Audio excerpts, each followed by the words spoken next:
The film begins in a grand but imposing courtroom.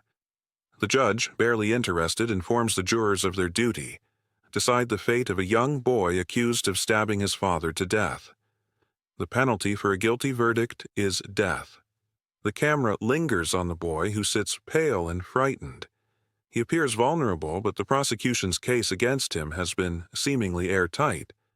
The jurors file out a mix of personalities: impatient, indifferent, and solemn.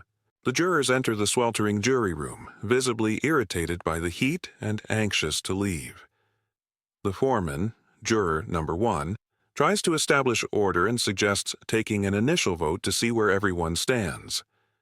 Some jurors grumble about the case being open and shut.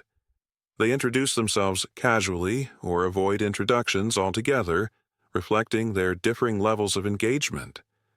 The room feels oppressive, with the heat and confined space adding to the tension. The ceiling fan doesn't work, and the mood is a mix of impatience and dismissal. The foreman asks for a show of hands: 11 guilty, 1 not guilty. Juror number 8 is the lone dissenter. His calm demeanor frustrates the group. Juror number 7 sarcastically asks if he's doing this just to be contrary. Juror number 8 responds that it's a serious matter and he's not convinced beyond a reasonable doubt.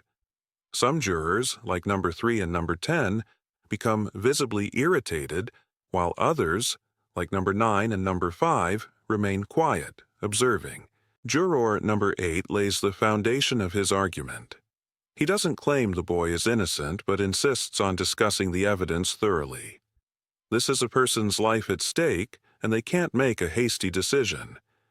He suggests re-examining the murder weapon first, prompting grumbling from juror number 10, who dismisses the boy based on his socio-economic background. Juror number 4 outlines the prosecution's argument about the uniqueness of the knife. He dramatically presents the murder weapon, a switchblade. The group seems convinced until juror number 8 quietly places an identical knife on the table. Gasps fill the room. Juror number 8 explains he bought it at a nearby pawn shop, challenging the claim that the knife is one of a kind. This revelation plants the first significant doubt in the minds of a few jurors, especially number 9. The focus shifts to the old man's testimony. He claimed to hear the boy yell, "I'm going to kill you," followed by a body hitting the ground. Juror number 8 challenges this. Juror number 9, an elderly man himself, empathizes with the witness, suggesting he may have lied to feel significant. This triggers juror number 10's frustration, who angrily insists the old man's testimony is reliable. Juror number 8 reenacts the old man's movements, highlighting the improbability of him reaching the door in time to see the boy fleeing. The old man's credibility begins to crumble. Juror number 10 makes inflammatory, prejudiced remarks about the boy's background, insisting people like him are inherently violent. The room grows tense. Other jurors, particularly number 11, an immigrant, openly criticize his bigotry. Juror number 8 stays calm, but pointedly reminds the group that personal biases have no place in their decision. Juror number 4 emphasizes the boy's inability to recall the names of the movies he claimed to have watched during the murder. Juror number 8 counters that trauma could have affected his memory. The group debates this point fiercely. Juror number 5, who grew up in a rough neighborhood, quietly sides with number 8, relating to the boy's difficult upbringing. The jurors discuss the woman across the street who claimed she saw the murder through the windows of a passing train. Her testimony initially seems unshakable, but juror number 8 questions the plausibility of her seeing the crime in detail, especially since she wasn't wearing glasses in court.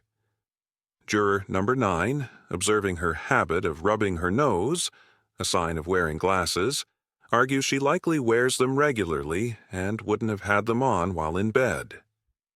The possibility that she couldn't see clearly casts more doubt. Juror number 3, already hostile, insists that the boy's shouted threat is proof of intent. Juror number 8 provokes him, leading to an emotional outburst where number 3 yells, "I'll kill you." The room falls silent as juror number 8 calmly asks, "Did you mean that?" This moment illustrates how words said in anger can be meaningless, casting further doubt on the boy's guilt. Juror number 8 suggests recreating the old man's timeline. The group measures the distance and reenacts his movements. They discover it would have taken much longer for the old man to reach the door than he claimed. They also discuss the noise from the passing train, questioning whether the old man could have heard the boy yell over it. Juror number 8's argument gains momentum as more jurors begin to change their votes. Juror number 10 launches into a vitriolic rant about the defendant's ethnic background, doubling down on his prejudices. One by one, the other jurors stand and turn their backs on him, isolating him in silence. His argument collapses under the weight of his bias. Juror number 3 becomes increasingly agitated, revealing his anger stems from his own estranged relationship with his son. He clutches a photograph of his son, trembling, before finally breaking down in tears. This cathartic moment forces him to confront his personal biases and vote not guilty. With all 12 jurors now in agreement, the verdict is decided. Not guilty. The room, once tense and divided, is now calm and reflective. Juror number 8 helps juror number 3 with his coat, a subtle act of reconciliation.